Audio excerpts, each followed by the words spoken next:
This is Super Robinson Bros, the podcast companion to our game review webcomic. I'm Nick. And I'm Nate. And we're real-life brothers who play a bunch of different games, one a month, sometimes more. And this month, Nate, it's a surprise game. What'd you play? Surprise! I played No Man's Sky. That's not really a surprise. A little behind-the-scenes action. You've been playing that a little bit over the years, but we're finally reviewing this thing in the year 2020. Yeah, I hate it when you do that because we don't know exactly when this review is going to actually run. But well, I really hope probably it run in come out 2020. Yeah, yeah, 2022. Unless we relaunch this thing again under another name, you know. I'm sorry to date this thing. Yes, No Man's Sky, the video game that you play on PC, on consoles. Those are still a thing now, right? No, right in the future, in the year 2035, when we actually run this thing, consoles are long gone. We now just beam the game straight to our face. That's what comics means, by the way. But the people know that. Okay. So yeah, No Man's Sky was actually one of those games that we were playing as we were wrapping up Gamepad Inc. And we're kind of on the kind of last fumes, I guess I should say, with Gamepad Inc. It's pretty generous. So we played it back then. We kind of wrote a comic, and then we just put it on ice for a year. And then we're like, you know what? The comic was good. We should bring it back. And we just kind of kept it on a shelf. So we owed it to ourselves to kind of go back and touch base with No Man's Sky because that game has changed a lot. So Nick, what do you? This year, it seems like in particular, it's getting like a big push. I've been seeing a bunch of stuff about new content. I mean, that's always, I guess, a thing these days. But them in particular, when they went out the gates with not a ton of content, them continuing to pile it on is probably a very good thing. So, but I guess you'll tell us. Yeah, I don't think we need to rehash the entire sort of history of No Man's Sky because it is kind of infamous amongst games these days. But I think, Nick, do you want to give me like a quick rundown of what you know about this game, like what the overview is from your perspective? Now that you've thoroughly researched the subject. Yeah, that's right. Yeah. So winging the podcast, didn't play the game. I feel like I'm pretty much an authority here. Yeah. Okay. Mr. No Man's Sky himself, Nick Robinson. That's right. With the news. Pending. I'm supposed to say that legal name change is actually pending. It's not a done deal yet, so. Don't cash that check, please. You know who I'm talking to. You changed your name after we relaunched our comic, and now we have to change it again? Yeah, that's right. I'll Robinson Bro and Mr. No Man's Sky. Yeah, so I mean, I know you said you didn't want to kind of rehash the history of this thing, but honestly, all I really know is probably an unfair thing, which is the sort of the perception that when this thing came out the gates, that it was this, hyped up to be this super expansive, sort of like third person, but I think you can also go first person, or maybe it's, I don't know. You can tell me. That's probably not critical here. But the idea is that you're in space and you are traversing these different planets and you are covering massive distances in places where there might be other humans. There might be random animals. There might be a bunch of random things because the idea is that it's all generated procedurally and every experience is a completely different experience. Did I nail it? I mean, we're done here. Yes. We're done. We can just go home. Shut it down. Well, thanks for watching and listening, everybody. So yeah, No Man's Sky. You touched on a lot of it. When it came out originally, it was hyped hugely. People had a bunch of expectations around it, and they were kind of being coy about some of the exact. Because that's a huge promise. Yeah, well, it was like, hey, here's the biggest game you've ever seen in your life. It's a galaxy that literally you will never be able to see everything in, and everyone's going to be playing in it. And well, we're not going to talk about the gameplay yet. And when it came out, it was kind of underwhelming. Like people, like visually, it was amazing, I think, and in terms of like the scope, it was incredible, and what it like from a technical achievement, what they did in terms of making this giant universe with like untold number of planets and stars to go to that you really could not see in a lifetime. It seems like and that was, I should know, like way back in 2016. Yeah, this is from Hello Games, if we're going down that list. I think when you and I looked at it back in, I think 2017 maybe, we kind of came away pretty underwhelmed. There wasn't too much content there. Like it was, there wasn't really even like there was maybe a very bare bones story. There was only a couple of different types of things to do, it felt like, and it was mostly just kind of well, here's this giant universe to explore. Have make up your own goals, really. So at its base though, it's a crafting game, like a survival game, I should say. Kind of in the vein of like Minecraft-ish, like so many games these days. And but it's one that you are, exploring the galaxy, kind of going system by system, star by star, and just kind of charting a course. And what's been cool, as I've touched base with it again in 2020, is it's changed quite a bit. But it's still at its core, it's still that same game. Like, it's still the game where you are alone in this gigantic universe to explore. Yeah. And you're kind of, you start on one planet with nothing to your name other than a broken ship and like this little multi-tool that can shoot rocks and break them down into different minerals. And from there on out, it's kind of like, well, first you got to survive. 2, you got to, fix your starship. And then 3, you gotta go explore. So, and you're not completely alone, right? Like, that's true. You are alone in terms of whether or not you're going to encounter any other humans. But there are, other aliens, I'm guessing, or other life, whether they be more like animal or more sophisticated. But this stuff's all very, very sci-fi, from what I've seen at least. Yeah, I mean, I think when they showed it originally, it was like all these like, here's this crazy flora and fauna, inhabiting every environment. And it's all procedurally generated, and every planet you're on is procedurally generated, and you're just trying to want to see this stuff and show it off and be the first person to see it. And like, so much of that is still true. There are a whole bunch of life forms out there that you're going to just like, and so much of the game, Nick, is just down to you scanning life forms, like almost like Metroid Prime style. So you like scan this rock, scan this, I guess that's not a life form, but scan this plant, scan this animal. And then there are alien races that you encounter. But the game, I just don't understand though. Is there a story? Like, is that it? So you and I feel like struggle with games where there's not a clear goal too much. Sure. At least I do. And I feel like you do too. Like you need a good story to kind of pull you through a game, generally. And I need at least clear objectives and like, and I don't know that this game really has either. So I will say there's a lot to talk about with this game. There's a lot to unravel beyond the history, but because it is such a big thing, like you get in there and you see these worlds and they are, it seems like life size. They got to be close to life size if they're not actual. And you just like, you can't, you spend the first, I feel like 5-6 hours almost, like it felt like to me anyways, just exploring the first planet. And then it's like the world opens up to like, oh wait, this is just like a planet in like this sea of stars and planets that I really should be exploring and kind of seeing more of. And over time, your scope increases to a point where you're just kind of like speeding past stars and planets almost. That's super cool. But like, at the end of the day, like you don't have a clear. Backing up, I'm kind of all over the place here, but the game has a tutorial that is new. It wasn't in the game to begin with. When we played it back in 2017, we were especially lost. 2018, whatever it was, and we had no. So what we recorded in the video was the tutorial that is the new thing. Yeah, when we booted it back up here and we did our gameplay video, and that you saw, Nick, the tutorial, and that right off the bat, you have goals now, and those goals are bite sized to begin with. It's just like build a shelter, or not even build a shelter, like find shelter, help yourself not die, because you're going to always start on a hostile environment.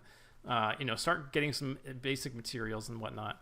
And is that every time that you boot the game up, you're starting kind of in this state, or that's just the same the first time? That's a good question. Like I've actually restarted the game a couple times just to kind of test that out because I was curious. And every time you start the game, you are starting in an environment, and this is okay. To be fair, most of the environments in the game are like toxic or radioactive or something like that. So like, there's always some hazard that you have to deal with. So maybe it isn't 100% of the time, but like, well, there's your story right there. Hero against the hazard. I know, but man, you and I saw it in the gameplay video. Like when you start like the game, when you're trying to do the tutorial, like get your grips with the game, and then also you're dying at the same time. It's a lot. But there's a goal. There's now goals in the game, and they kind of like breadcrumb you through the game's systems, and there are a lot. And then eventually it opens up to, and I don't want to spoil too much here, what there is to spoil, because so much of it isn't about the story. It's just about you exploring and going to the next planet and seeing what's out there to see. But eventually you do kind of like get some threads that approximate a story, and you start pulling those and seeing where those go. And is it a lot of like collecting artifact, piecing together something that is no longer there type of thing, and putting the clues together to unlock areas or for exploration, or is it Yes. Like, are you just collecting things to collect things to build out this Rolodex of cool facts and figures? So, I mean, you are getting right to the heart of like, I think what is for me the most problematic part of this game. But it does almost a disservice to it as a whole because it's such an achievement. Like I booted this thing back up thinking I would be just playing for a couple of hours and, kind of like, okay, refamiliarizing myself so I can have a podcast conversation with Nick. We can do a video and then we can run the comic and feel not guilty about having cast a judgment in the year 2020. Fair. But I got totally sucked in again and I played for another, I don't know, 20, 30 hours. And I probably will go back and play some more still. Really? So there is something about this game that even without having a clear, like, there's no big bad, there's no, massive quest you're going on. I mean, again, 20, 30 hours in, I might be wrong, but that hasn't really shown itself to me yet. Sure. And you're not like, I mean, maybe you just answered this, but you're not sort of, I would imagine that those human encounters are really, really special, but is there some notion of like, oh, we're all teaming up to do this thing? Or I guess like community objectives? So, okay. So you were hitting on some of the big things again. Like I'm struggling. Okay, then why are you going back and playing it? Why would you go back and play it again if that's not your style? If there's no story? Okay, so I'm just gonna bullet point quickly a couple things. There is hardly no story. It's completely all about like lore and like these kind of rough clues about what's going on, and you have like go to this thing, hit this marker, sure. communicate with this thing. That's cool. It's fine. It's enough to just give you a reason to see the next star. And layer that on top of the procedural generated stuff. That's right. interesting. Always novel. Totally. And there's so much variance in there that like I was playing with a buddy the other day who's got like 300 hours, and he was like, I have not seen a planet like this. We happened upon this one, and wow. But you also asked about playing with other humans. So there's no other humans in the game. Humans are not a thing that exists in the game, but there is as of like fairly recently they added multiplayer to the game, and that's in the way of like co-op. Though that's what I meant. Okay, so there are humans. You don't see them wandering around the world, I don't think, unless you choose to group up.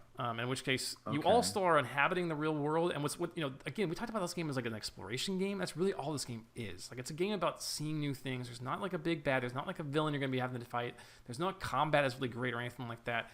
It's just about what's around the next corner. What could I see? Okay. And so when you're doing with your buddy, it's just more of that. There are some loose missions that you can go on that are kind of like maybe you can scan like 30 plants together, that kind of stuff. Or maybe you can go raid this depot against these very light enemies that are in the game. I mean, and I'm not trying to cast, aspersions on it. Just because there's like no crazy violence or something like that, but really just trying to get a sense for what makes it sort of addictive, or maybe it's like some, I know a lot of people kind of play games like this often because they're just relaxing, right? They're just kind of chill. So that was the opposite of what I encountered when we recorded our video, when the acid rain started falling. Yeah, the game does not start chill. The game's like, you're on fire. Also, you're in space. I'm sorry, you're alone, but good luck. Right. We're dropping you off in this backwater planet with a broken ship and acid rain.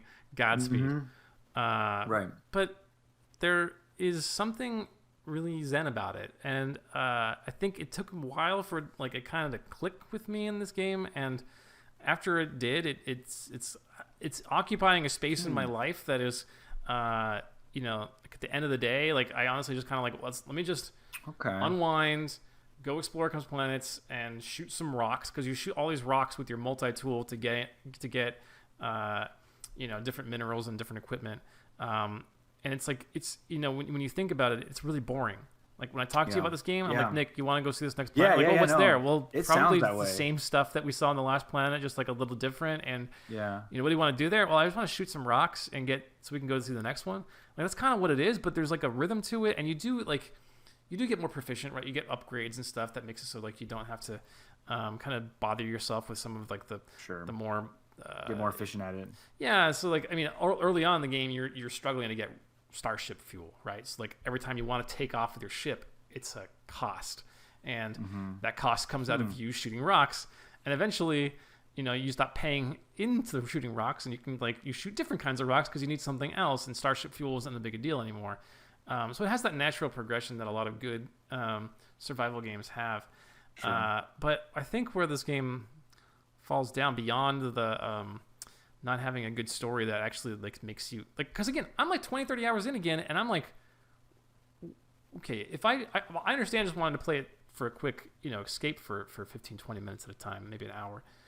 But like there's nothing that's making me want to come back after that. Like there's nothing that like right now I'd rather go play something else with like I can't wait to see what happens next in this game and the story or whatnot, Right. or this new one thing I unlock. And that's like with No Man's Sky, it's not the case. But it also the crafting I don't feel like evolves into anything that really changed the game. So you keep getting upgrades and things, and they do actually kind of have some cool things that change the scope of the game. Like you get I don't there's so little to spoil in this game. I don't want to do it because there's no story. But like the upgrades are kind of the thing that you like. And when you keep having your scope expanded, it's really fun. But after a while, see that, especially if it like also extends to things like your ship, and it has any kind of like procedural notion to it, to where you could kind of show off the ship and it's got your unique characteristics and things like that. Yeah, and you can't like. You're not customizing your ship with your like decals or paint jobs or anything like that. Unfortunately, there's not a whole lot of customization in that regard. Like you got to, if you want to change that, you got to get a new ship, which is actually kind of weird. Now that you say that, there should totally be like a hangar where you're editing your ship and changing colors or something. You can change your appearance, but not the ships. Anyway, like I just don't. Again, you hit this point where you're just like so. Okay, I could craft, and actually, I think one of the big things people spend a lot of time doing in this game, which it seems I'm just not interested in, is building bases. And so you hunker down, you find a cool spot in the world, and you start building a base, and you can unlock a whole host of different, decorations and different modules and stuff with different. And so, can other people come and find that? Basically, they can find. I think they can find it. And when you discover things, like you can tag them and rename them, so you can call this like the Super Robinson Bros planet if you wanted to, and then it's permanently I like on where the this record. Is going. You and I could sponsor a No Man's Sky planet, Nick. Maybe that's no one could ever find. Yeah, that's right. What if we just start naming every system? This can be our guerrilla marketing campaign for Super Robinson Bros. I will admit that is the coolest thing that you've said so far. So the fact that you're not interested in it really confuses me. No, just the idea that you could build some kind of structure, name it, and then that random person somewhere in the world could come upon this thing and inhabit it, I guess, if you're not there, maybe, or just check out your handiwork. I mean, that's at least kind of interesting to know that there was an actual player to craft it. I am not sure. I assume they can see your stuff. I can definitely go visit other bases that other people have. You kind of eventually discover this hub, and you can kind of like, it's a social hub, and that's where you do like missions and stuff. And I think you can go see other people's bases from there. But the world is so giant, Nick. Like we're here. It's 2020. I'm still I would say 80% of planets that I run into haven't been discovered by players ever before. So it's like the idea that someone's going to run across your planet is pretty rare. Two, that they're going to find your base on it. When unless you're broadcasting it, like it's pretty rare because these things, it's like giant planets. I mean, how much of that do you think is actually true versus it just like everybody's kind of playing their own game and oh wow, you haven't run into somebody, that's amazing, right? It's because there's nobody else here. But there is. That was actually when they came out. That was kind of like their excuse for why you weren't seeing people, like because they were like being coy again about like, oh, you're occupying the same world, and you're going to record what you find, but people weren't sure if there was actually like live simultaneous multiplayer until the game came out. It seemed like there wasn't. So now you don't have that unless you're grouping up with someone actively, like you're seeking that out. So, anyways, I don't know, Nick. Is there anything else we haven't covered here? I feel like we actually covered quite a bit, in kind of in a roundabout way here. Yeah, sorry about that. I told you I didn't really prep much for this, but I just trying to get to the meat of it. Like, what is this thing about? Yeah, it's true. I will say, like, it's a gorgeous game to look at. It is absolutely beautiful. Okay, good. I'm glad you brought that up because that was actually one of the thoughts that I had earlier. Is that I could totally see something appealing here, which is that you're trudging around with a buddy. Sounds way more interesting than kind of going it alone in the vast, endless, openness of this universe, and you are the only intelligent being. If I were playing it, in your case, no. I knew you were going to go there. Nope. So then, if you like, part of discovery, it's very human to want to sort of capture that moment, remember it. So there must be some like amazing not only graphics but also like some kind of cool photo mode or something like that. Little scrapbook. There is, kind of yeah. Are collect you like things, reading and then in a some? vibrant community, I'm guessing you could bring back to the social hub maybe and say like, look at this cool thing I saw. Are you reading some wiki right now that's just kind of running down the feature list? No. Oh man, you don't know me well if you think I'm gonna go check Do any out research. a No Man's Sky wiki thing.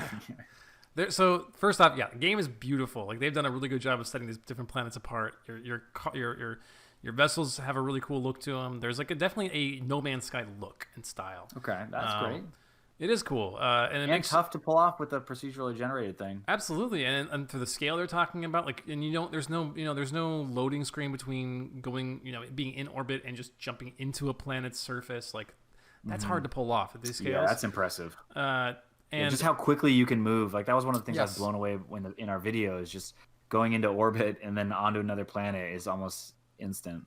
you can do everything that you just said like in less than a minute easily, in most star systems.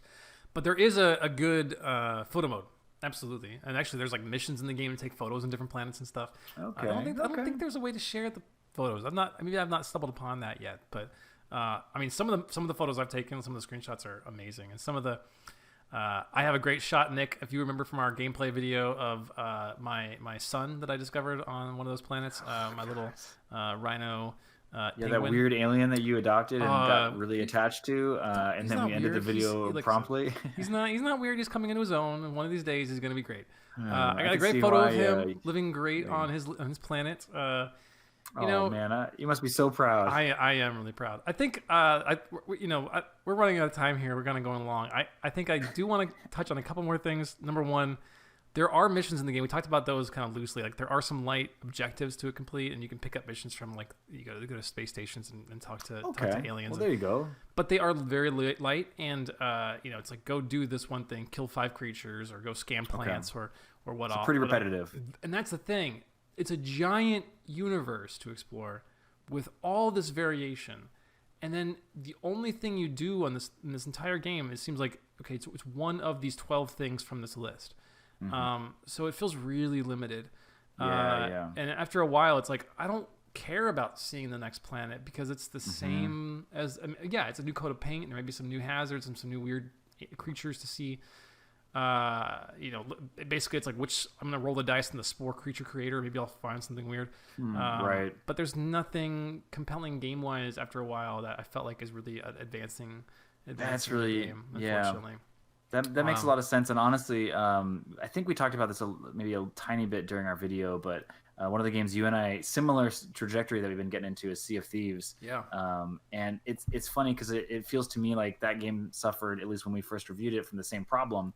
But one of the things that has going for it is certainly scripted stories. But I also think that the human encounter, the sort of chance human encounter, absolutely. is something you just can't plan for, and it's such a wild card. It feels like if this game had a bit more of that, it would make it. It's almost like a victim of its own scale, the size of the worlds.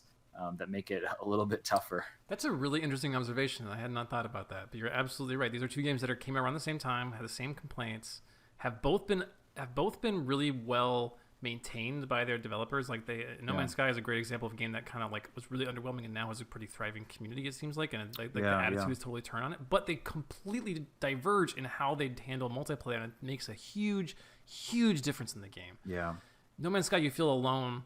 And only when you play with other players by choice do you see them, and it's still kind of boring. Like I played with my buddy and he showed me his crazy ship and all of the stuff that he's collected, and it was like amazing. Like he's basically playing a different game. This is a guy who's played like 300 hours of the game. Right, it was a different game. Like he's operating on. He's got things I don't want to spoil because they blew my mind that like you can even do in this game. But there's this ominous aspect of Sea of Thieves where you don't know who's lurking around the corner, and like imagine space pirates in No Man's Sky. Like that, to me, that seems way more exciting. Like I don't know what's going to happen, and because the world's so giant, there's no chance that you're going to run into someone. Space of Thieves, here it comes. Space of Thieves. You heard it here first, folks. TM. Oh wait, Get it's on already that, lawyer Nate. Nick. The URL's already taken. I think Rare is working on it already. The other thing is the tutorial, while much better, still doesn't do a great job of kind of explaining some basic stuff. Like, for an example, the inventory system in this game is critical, right? Like it's a crafting game, so you need to be able to make sure you have lots of inventory space to get the next equipment or the next materials to craft the next thing. But Yeah. you have limited space, and so one of the big things you need to do in this game is get more space. I don't think I had to have my buddy explain to me a couple basic things about how I get more space available to me, and so and that's a major hamper on your my enjoyment of the game was like you talk about a game that you would hate, Nick. Here's one where the entire game is all about collecting stuff, like little materials and rocks and whatnot. But instead of having ample inventory space, you're going to have 5 squares to put things in, so you're constantly having to do inventory management. So it's like the worst of both worlds for you. Did I lose you? Did you just disconnect? Well, it wouldn't be a Super Robinson Bros Supercast if we didn't have some technical difficulties. At least we got a great screen cap of Nick here, just I can hear you looking at me lovingly. There you are. You're back. Well, that's strange because I could hear you the whole time. You're really lucky that you did not, do that thing that you always do where you talk about me after I leave and say really nasty things. Strange. Well, it's technology for you, man. Anyways, I was talking about the inventory space, but yeah, what I was saying was like that's the game right there, man. That's the mini game. That's why they're brilliant. They hit it right in plain sight. Yeah. Okay, so I'm curious here. Obviously, we're going a little bit long here, so I'm really eager to get down to the score because, and I have no idea. I feel like you could either say this thing is like maybe not a 5 because we've identified some problems with it, but I could see you easily going for 4 or well down to like a 2 or something like that. Even though you'd play it, I don't know. This is a weird one.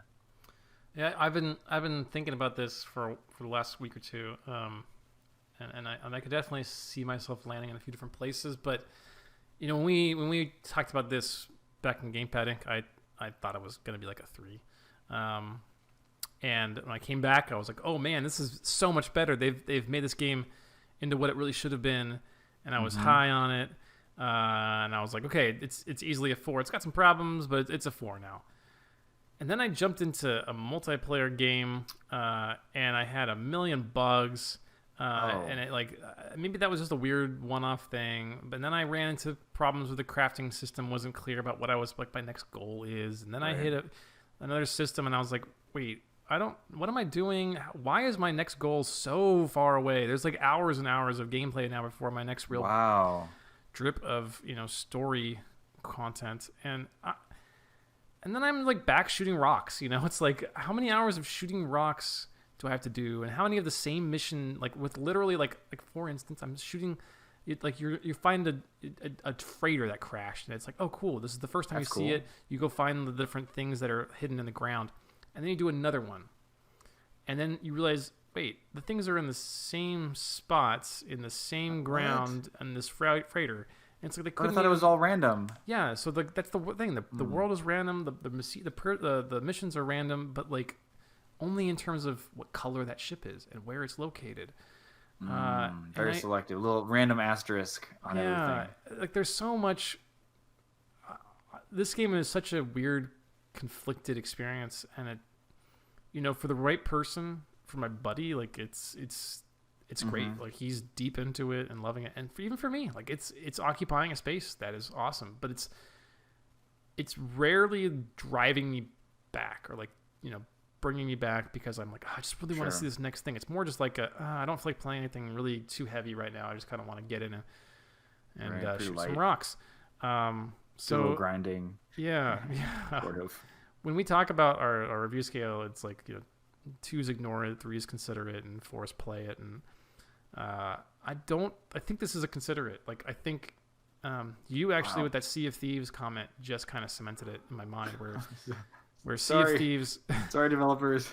Well, Sea of Thieves is such a rich experience, and it's a system where there aren't as many things to do, but what they have done. They're far more compelling because of not just the human element, but because of how they are interwoven. And it doesn't feel that way in No Man's Sky. It feels like I'm doing one thing at a time, one bespoke thing at a time, that things don't overlap at all, and then it just feels empty. So it's again, amazing achievement, something I feel like everyone should at least look into to see if it would be for them. Because I feel like if you like crafting games, if you really like space, it may be the best space exploration game of all time. That's great. But if that's not the only thing you're looking for, if you're looking for anything else, if you're looking for a better dogfighter, if you're looking for a better crafting game, if you're looking for a better story, mystery, space exploration thing, you're better off looking elsewhere. And okay, so the fact that these are all together in one package at least makes it relatively compelling. Yes, and they keep they keep adding updates. So like, who knows what this game's going to be in another year or two? Honestly, that to me is the biggest thing here with a lot of these games. That and in particular, this one or like a Sea of Thieves where. I mean, it's already stood the test of time in a way. It's been active and lively to a degree for 4 years here. So yeah, it's got a great basis, like a good baseline that in theory they could just continue to add and fix some of these things. But obviously these aren't the things that you just kind of patch up, but instead, they take a real commitment and a continued commitment to do. Sure. But technically speaking, it sounds like it's got a lot of things going. Nick, if there were one thing they could add, what would you want them to add for you to get into it? Based on what I told you today. Yeah, I mean, honestly, I think it's the story pieces. Like if the exploration had a bit more, maybe mystery or you're going to a planet for a reason, and that sort of sparks some more investigation. Is the reason why you're exploring maybe, and or like it sounds like the multiplayer thing has added a big dimension, and I think for a game like this, for me at least, I absolutely need that. Yeah. Otherwise, it just feels so kind of like cool, just sort of empty. Yeah. So I think more of all of those things, and I think it certainly would be a lot more compelling. Man, who doesn't love space? And who doesn't like the idea that they could be cruising around, going anywhere? It's completely endless. That's awesome. So maybe eventually. So we're just gonna get rid of all that crafting and stuff. Yeah, if you just get rid of the inventory and the empty worlds and the multiplayer, all the systems of the game. Yeah, other than that, yeah. So yeah, I think we're gonna go for a 3 out of 5 here, and, and call it good. Maybe we'll check in on it, in another year or two. I'm gonna keep it. That's right. I can't bring myself to delete it just yet because I'm like, it's just nice to just relax sometimes. But I am definitely now like kind of feeling mostly done. So. Anyways, makes sense. That's it for No Man's Sky. Thanks everyone for listening. If you want to see our comic review of No Man's Sky, you can go to superrobinsonbros.com, or you can follow us all over the internet, Twitter, Instagram, Facebook, whatever. You know the places. You can find us. It's SRB Comic on most of those social networks. Nick, anything else? Yeah, if you guys like what we're doing, go support us on Patreon. And we have started up a relatively lively Discord community, so hop in over there too. And we love chatting with you guys. And if let us know if we got this all right, if we got this all wrong, what you think about No Man's Sky, all that fun stuff. Yep, you can thanks write for listening. You can write to us at podcast@superrobinsonbros.com. Get your question on the air for the next time. Don't forget about that. That's right. We have an email address. Man, this is definitely 2020. Cool. Well, Nick, thanks for joining us. Thanks for listening to me spout on here about No Man's Sky. Absolutely. And thanks for playing it so I didn't have to. All right. Thanks for listening, everybody. We'll see you real soon with another game.